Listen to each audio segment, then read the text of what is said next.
although I wasn't at the gig, I heard most of it live because I had people on mobile phones phoning me to say, another comrade of mine, a guy called Dave Patton, phoned to tell me that another guy that he thinks that might have been in the Clash has also just arrived on the stage and picked up a guitar. And I'm screaming down the phone to him saying, you know, is it Mick Jones? And I said, well, just take the phone away and just let me listen, you know. So the thing about that gig for the Firefighters Union, that was a very difficult time for all of us. And the support we had from our comrades in unison here and the whole of the trade union movement was absolutely brilliant.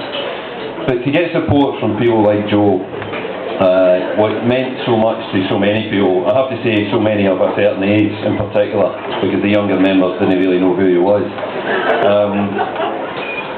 But I'd like, if I could, just to pick up a couple of bits, and as opposed to, you know, what the experience at the FBU, I was one of those kids in the provincial towns, you know, by the accent you may have guessed I'm from Glasgow, which was, you know, seen as provincial, and I saw the Clash in Glasgow.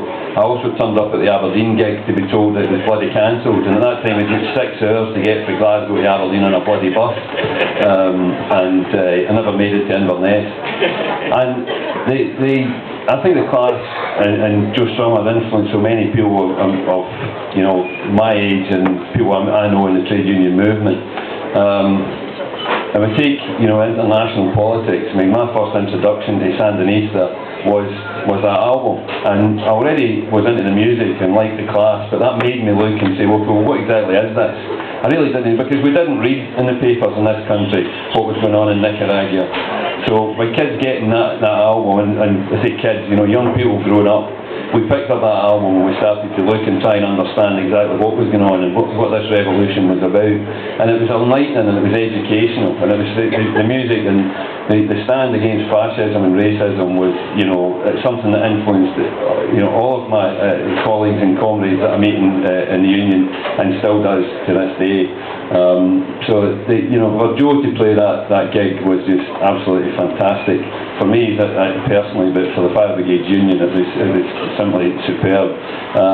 It's allowed us, you know, we've managed to use this message and we've shown that film to many other schools, to young up-and-coming activists, and we show them that, and, you know, it allows us still in